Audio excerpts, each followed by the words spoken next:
That's the thing about videos is it's getting better so fast. The Juggernaut model just came out 2-3 weeks ago. It's already an option in neural frames.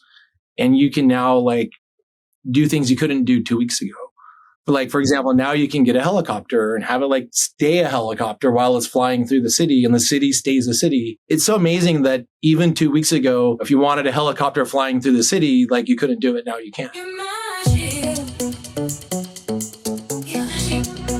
Hello, everyone, and welcome to the Imagine AI podcast. I have with me today two very special guests, Rose and Laura Brugioni, who I'm very excited to announce a partnership with our Imagine AI conference today. But first, thank you, Tony and Laura, for coming on the podcast. It's great to be here, Chris. I want to get a little bit of background into stories of how you guys got into AI. Tony, can we start with you? When I was in college, I studied computer science at Berkeley. I had work study hours to use. And one of my classes was something about the phenomenology of consciousness or something. And it was like biology and computer science, cognitive science. I ended up getting a work study job with Dr. Walter Freeman, who was building really early neural network models, biologically modeled in computer code. I could make the argument I've been in AI since like 1997, but that's not really true. What I've been doing with my career over the past 20 years or so is writing the emerging tech waves that have come, starting with the internet boom. It's when I graduated college. From there through mobile, social, app stores, I was involved with the architecture and deployment of Apple Pay. Spent the last 6 years doing a lot of deep work in decentralized identity and blockchain infrastructure. I think like a lot of people, I discovered this generation of the tech with ChatGPT launching, playing around with that about a year ago now. As you do with emerging tech, you start going down the rabbit hole, playing around with the new things that's coming out and finding ways to push it, test it, see what you can do with it, which has sort of led us to music videos made with AI. That was really the turning point with this project, was seeing that it was actually possible for a person to make a music video in a day or a couple of hours. It just seemed like something magic was happening. That's insane. Yeah. Music videos that, used to take months and millions of dollars, if I don't know, depending on the production scale, but certainly not done in a day. Laura, how about you? What was your AI moment and what did you do before you discovered AI? My career is mostly in finance, specifically in a community college setting. I've been with our district for over 20 years, running auxiliary services on our campus. My background is more in finance and customer service, customer facing. My introduction to this new tech world and, Web3 and AI has been since I've met Tony. So it's been about 3 years. And it's just been an exciting ride learning about all this technology and how I can use it with my experience, like how I can translate all this technology and help me with what I'm doing. But my aha moment was when we started with Dowgen creating characters for what was going to be like a storytelling adventure using AI and these AI images. When I was able to create an image that looked and had the emotion of the person I was creating it for, it kind of clicked. I'm like, this is amazing. Like we can do so much with this technology. And it just kind of morphed into music videos and our show, the AI music video show. We were experimenting with ChatGPT. Then I was like, well, how can we push this really hard? Well, let's try to make a dungeon master. The chat session can start to keep track of like characters and a plot, like the goals they have, equipment they've gathered. So she was actually building the character images. And I was using ChatGPT to build like the backstories and the plot lines. And she was building all these libraries of images for these characters. And we actually have about 15 characters we've made. Well, at first it was, can we just get consistent images of these characters? And that was super, super hard. So we're kind of like stuck on this idea. And then we saw the video. We're like, oh my gosh, like the next cool thing to do with our characters is going to be something with video. We started looking at that. But it's the same challenges with consistent characters, even more so in video. Again, like she said, like the music video sort of hit and we're like, like this is going to be fun. Like while everything else is still advancing and evolving. That's really interesting. I do want to touch back on that problem of like not being able to get that consistent like character in your videos and your like reproductions and in your prompts. First, I noticed that you guys are you on a boat right now? Where? We are. Laura, I was in the same boat as you where this whole tech AI scene, the Silicon Valley, what's going on there. I didn't really pay attention other than, some news stories and whatever, but it was really my friend who got me into Twitter and just that instant access to what all these people are building and what the debates are. And I really got hooked on it. It was the All In podcast that gave me this inside perspective into what's going on in venture capital, which I didn't really understand well beforehand. And then just how these high flying, successful entrepreneurs in tech view the world and view all these problems. That's when I got into video creation, cutting up their podcast into small clips. It's last year with AI coming out. And you just think about all the ways that AI can help what you're already doing and help you produce more, and any bottlenecks you get into, ChatGPT is the perfect assistant to just talk with and kind of work out the bottlenecks. It's a super exciting time, and I can see why you got the hook into AI music. Maybe we can talk about, what you're currently working on now with the AI music showcase that you do every Friday, is it? And what you're kind of currently building in the AI music and video community. The AI music video show is a weekly live watch party. It's every Friday at 6 p.m. Pacific time. You can share your music video with us through the website, musicvideoshow.ai. What we do is all of the videos that are shared in that week, we stream them to a watch party in a Discord room. So the Discord room, you can find it from a website. So people come to the Discord, the artists or the community, whoever wants to, really. It's a Twitter space style vibe. But with Discord, we can do the watch party. I, as the resident DJ under my AI character named DJ Squirkle, will play the videos when Laura, in her persona, Luna Vega, is the hostess. We'll take all the videos. We'll come up with a lineup. There's a lot of processing that goes on with the files to get them in the right format so that after we watch each of the videos, whoever's in the watch party can then sort of talk about them.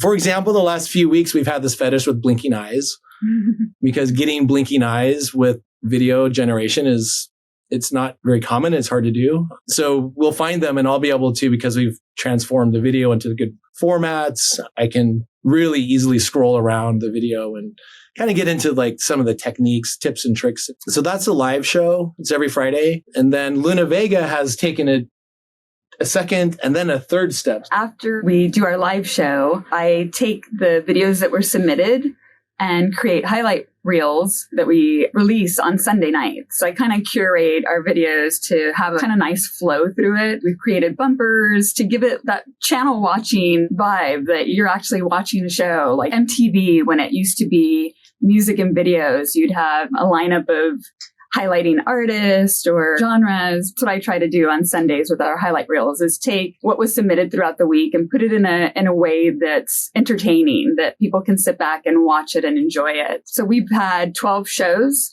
And from all 12 shows, I've taken those videos and created a 24-hour stream, which has all the videos that have been submitted. We've kind of curated it to have a flow with it that you can sit back or have it on at work and have music playing. I try to keep same genres or artists. If they have a story to tell with their videos, I try to put them together to tell that complete story. And as they add to it, I add to those reels so it has a nice flow. I have a harder time explaining it because I it's a passion for me. It's hard for me to put into words. It's kind of fun.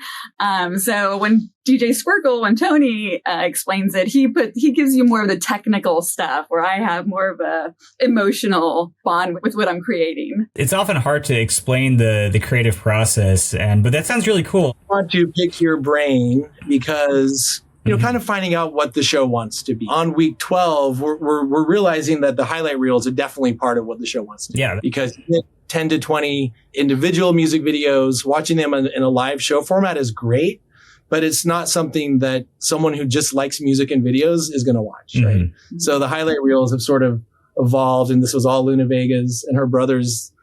I didn't even know what a bumper was 2 months ago. It's like the little thing that you put in between the videos, but you can use it for humor. There's a lot you can do with a 30-minute, sit back and watch piece of art, Mhm. really, because it's a different medium altogether versus the short clip you're trying to get likes and follows on. You guys are on a boat. Do you mind showing where? We'd love to. What's your view? There's a whole story of how we ended up here, but nevertheless, it's phenomenal. So we're at the end of the dock, which that by itself is really lucky because we have no neighbors. And so the sunrise comes up over the boat, which we're going to show you. We have another boat next door. So we get this whole section to ourselves. So what we've done is we've turned this boat into Studio A, and Luna Vega's boat is Studio B. Why don't you take us on a tour? I'll follow you around. Okay. I've been on a few houseboats before. They're very, wow, that's a nice, can I see that studio setup there, Tony? Yeah. So this is my studio setup. So for the live broadcast, the Rodecaster Pro has been invaluable in getting it all together because, as you can see, I have the Discord, I have the video feed, I have the DJ feed. We tried using Twitter so you can actually do Bluetooth, but that doesn't work very well. Then you have the mic. Mm-hmm. So the DJing, so we mix during the live continuous broadcast, DJing, video mixing, the watch party and the Discord, fun knobs for MIDI, live video DJ mixing. And here's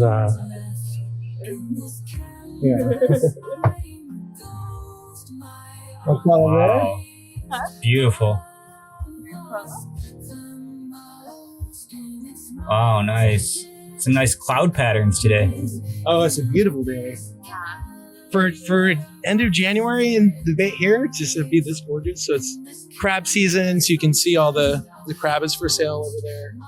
We've actually had a live DJ party up here during the holidays. It's kind of fun. Want to show them your studio? That's great. Yeah, let's go see the studio. It's a nice little color. So that's Studio B down there. Okay. I don't know if you can see it. Yeah. For the surfers in the crowd, Mavericks, the big wave surf spot, is like right over there. Okay. Do you surf yourself? I do. Not Mavericks, but living here, there's lots of good surfing in the area. Mm. The life hack being here has always been live where you play, not where you work. So living here, there's a lot of hiking, but getting to work, like I said, San Francisco or Silicon Valley is very close. Mm-hmm. Okay, show us.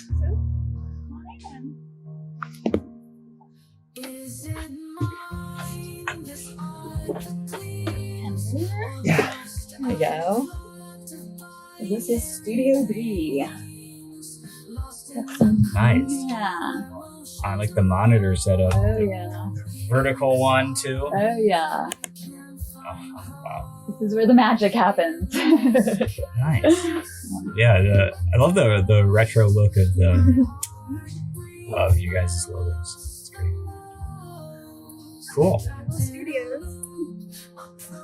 Yeah, and it's just amazing. We get cable internet here. It's blazing fast. Electricity, water. Wait, how do you get cable internet? Like, it's not It's right here.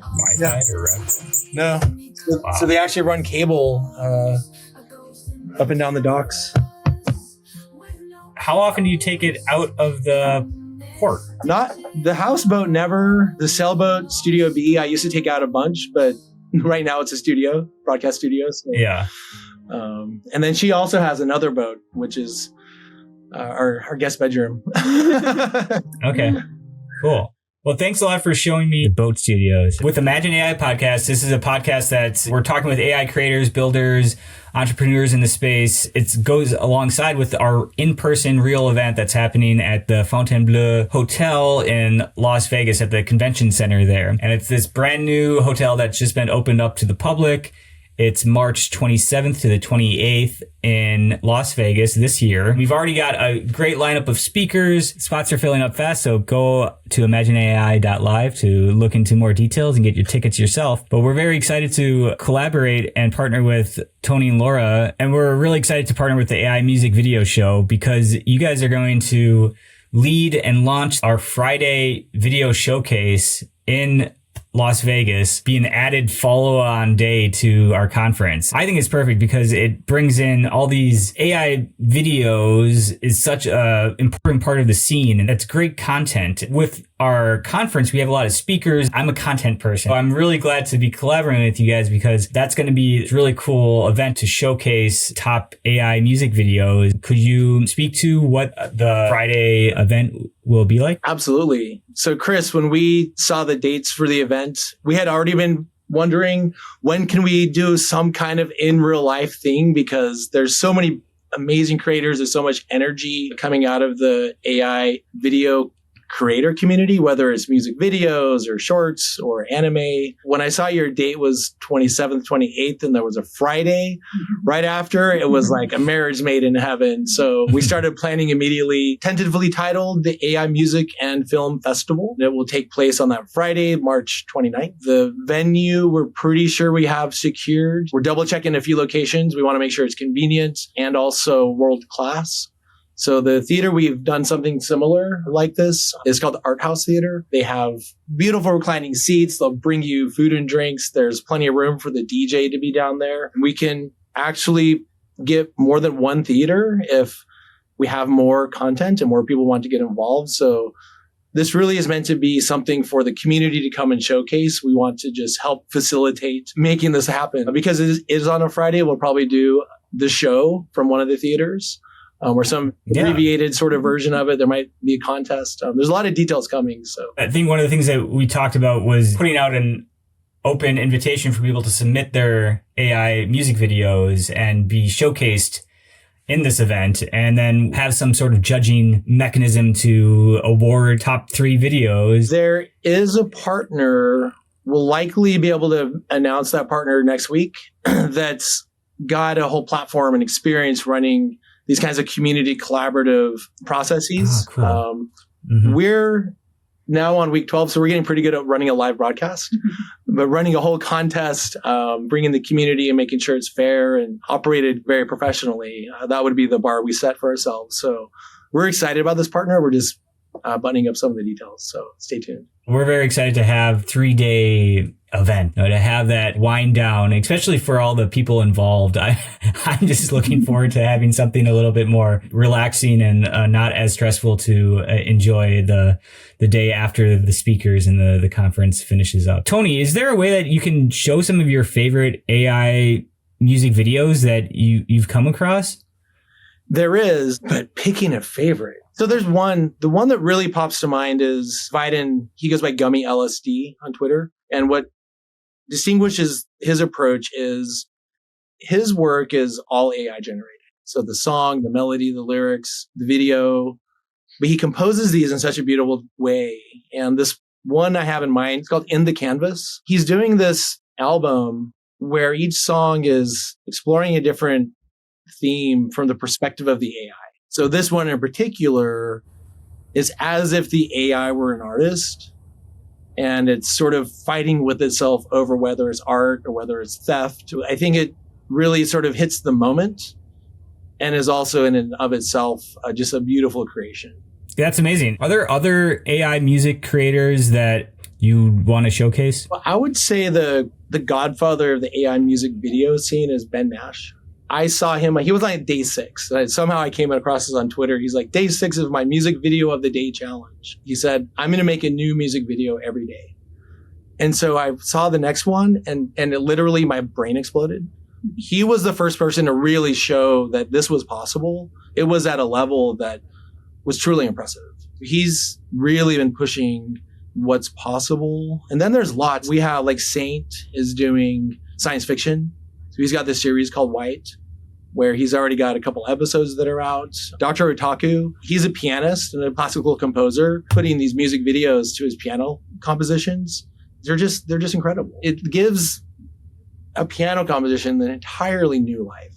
When was the last time you decided to like play a song of piano? Never, probably, right? We kind of touched on the hesitancy to use AI by some artists.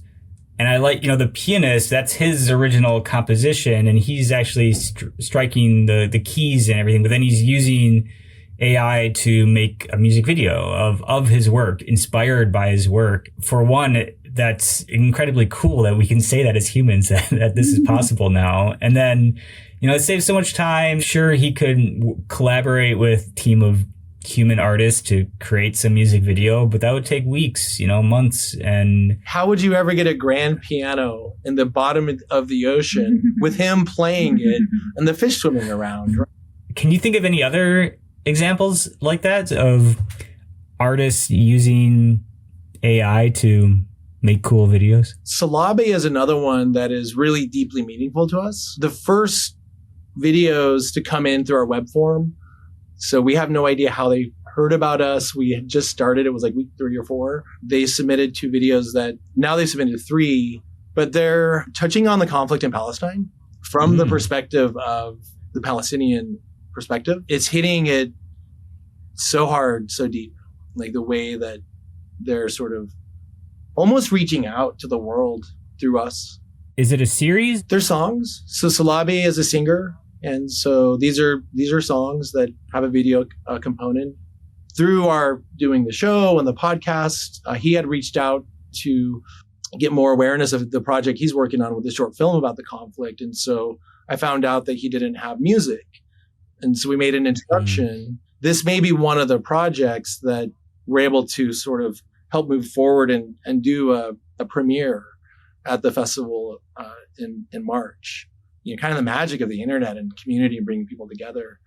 But Salabe and what she's doing and the voice that they're expressing, I think, is another one of those that's really powerful. Sort of showcases that this new medium, these new tools are going to unlock voices that have been needed to be unlocked and heard. Yeah, it's really important work to shine light on conflicts happening around the world and bring more awareness to it in a creative way, and amplifying people's voice is really an important factor of AI, I feel. What are some of the AI tools that you use day to day? Like, what are the top ones that you find are the most important and other people should use? The tools that we're using to create the highlight reels and our channel have been Neural Frames, Runway, 11 Labs, and then CapCut. What is Neural Frame? It's so fun. It's magic. Neural Frames will connect you with Nico. He's the founder of Neural Frames. It's a project. He was a physicist. He went to a founder, entrepreneur accelerator thing, and then decided to do Neural Frames about a year ago. Had never built an app. Taught himself front end, middle, back end. What he's created is a very innovative UI for generating video that is audio reactive. People that use it, especially if they have a musical or a video production background, like they're used to a timeline. They get in there because you're prompting it and getting the frames that are generating for your video almost in real time. You can pause it, you can back up, you can change the prompt, you can then let it go a little bit forward and then tie audio reactivity from your stems, from your audio file to different parameters in the video. For example, one of the things I like to do is tie the camera zoom to the kick drum. So the camera zoom will always be going in a little bit like this, but every time the kick drum hits it, like does a little bit of an acceleration, right? So you can do, anything you can imagine with this, and it's using the Stable Diffusion sort of underpinnings, but then this UI magic and some of the model trickery that he's an expert on. But for us as users or musicians, we just get this really cool front end where we get this experience of almost like driving the video generation in real time. And so this is how a lot of people create these AI music videos? Neural Frames is by far the most popular one because it's unique in that the other video generation tools right now, generally you prompt and then it's sort of like pulling the lottery. You hope you wait for a while and then you get 6 seconds. You can't back up. You can't go to like frame whatever and start tweaking the prompt. And Neural Frame. So how much is it, a subscription model? Like how much does it cost on a monthly basis? I think their plan starts at, $15 or $20 a month. There's different tiers and it's limited, I think, by the total number of minutes of video you end up generating. That makes sense. Because that's really what drives the cost of providing the service is the GPUs. Great. Thank you for sharing that. And then Runway AI has been on the scene for a while. I think it's like a 6-year-old company. I remember hearing some interviews with the founder. What's your experience been like using Runway? I have used Runway. My graphic designer is the one who uses Runway more. I like neural frames because I can make it go where I want. I can change camera settings. I can change the strength of what I want to change in the imagery. There's so many options with neural frames that's my go-to tool right now. And I can add music from, any music I want to that video. Runway, I have to be okay with what it generates for me instead of me controlling what that tool is generating. Now, on the outputs, because we do the music video show every week, the submissions we're getting are all over the board. Yes. People are using so many different things, so many different creative workflows and techniques. People that are really going for more Hollywood style realism, whether it's anime or characters or photorealism, like Runway and those models are incredible imagery, more natural motion and movement because they're sort of gearing towards that. Whereas Stable Diffusion models like Kyber neural frames, you're getting the more hallucinatory video, but they just came out with a new model, the Juggernaut. So it's based on, I think it's Stable Diffusion SDXL or something, like one of the newer Stable Diffusion foundation models. That's the thing about video is it's getting better so fast. The Juggernaut model just came out 2-3 weeks ago. It's already an option in neural frames. And you can now do things you couldn't do 2 weeks ago. But for example, now you can get a helicopter and have it stay a helicopter while it's flying through the city and the city stays a city. It's so amazing that even 2 weeks ago, if you wanted a helicopter flying through the city, you couldn't do it. Now you can. You told me this story about a director friend of yours. Could you tell that again to our audience? Yeah. So it's 01 Singularity 01. He's creating a AI short film called Wings of Peace. He does create short films and gets involved in production work. That's his career, his background. This one he's doing now, which is a 7 to 10 minute short film, he said a year ago, this would be a 1 to 2 year project, $1 to $3 million. Now I can do it for a couple $1,000s in 3 or 4 weeks. Wow. All this stuff is speeding up. The output's getting more, it's less human input. Just the cost of compute and the human prompter, the spark of imagination, the spark of creativity from the human, I feel, but then the AI can take it. What kind of pushback do you feel from the actual human artist community? On Facebook, we get a lot of hate actually from just people being upset, AI is against humanity and it's taking jobs. In a sense, it does. Would this 7 to 9 minute movie, would it actually be made if he didn't have this easy AI output? Would he actually have put the 1 to 2 years and $1 to $3 million into making it? If that was the option, versus now the option, it's always on the cutting edge of where things are, but now it can be done so much quicker. It's why wouldn't people take that quicker option now? And who knows if they even would have gone with that big production, big time outlook to make a project. We've heard that a lot of the AI art community, artist creator community is getting a lot of negative feedback, responses online. We haven't never had anything negative said in our direction for any of the work we've been doing. I think that the real winner here is going to be people that like watching cool video. Yeah, the consumer. Of any kind, right? Yeah. Yeah. And that's been the trend in just content in general over the last 2 decades. I mean, with Netflix coming out and all these other studios trying to compete, and we have so much content available. How do you get what's cool in front of people? What are the top AI music and video communities? Where is the community? We have the feeling that it's pretty brand new. Feels like it's really on Twitter. That's where people are posting their videos, posting their projects. Okay. That's where we hang around. I'm sure there's others, right? I think a lot of people will be discovering music videos and building their own. Let's start this podcast. AI music video was available on Twitter, and AI music video show was available everywhere. So we're like, wow, maybe no one's done this yet.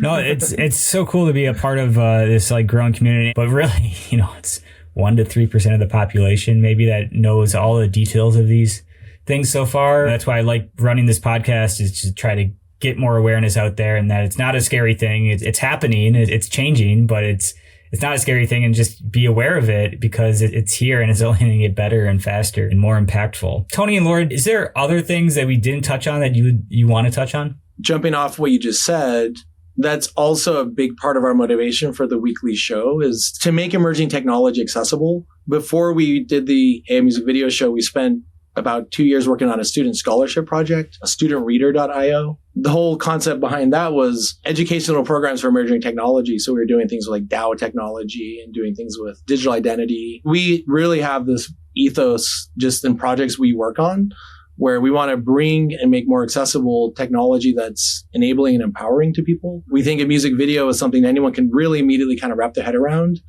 And if they get curious and say, I want to do one of those, then the show kind of shows them that actually you can set up a free account with any of these services, Runway, Neural Frames, Kyber, and make 6 or 7 seconds of a music video clip almost immediately. Just try it, right? That's sort of our message. We're trying to like sort of send subliminally and sort of do our part in the EACC community, which I sort of feel like I'm a part of. Definitely.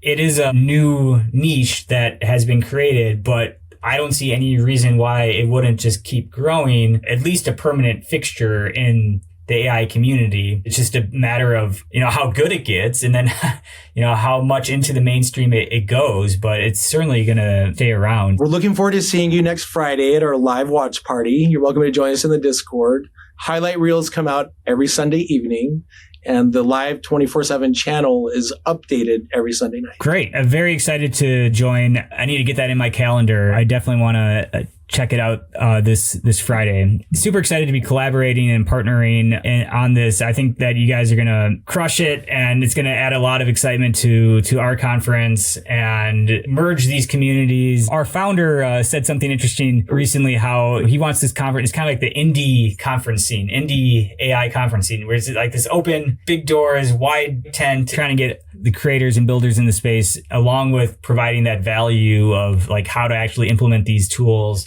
into your businesses and to enterprise as well. So very excited to be collaborating. Very nice to meet you, Laura and Tony, and let's talk soon. Awesome. Thank you, Chris.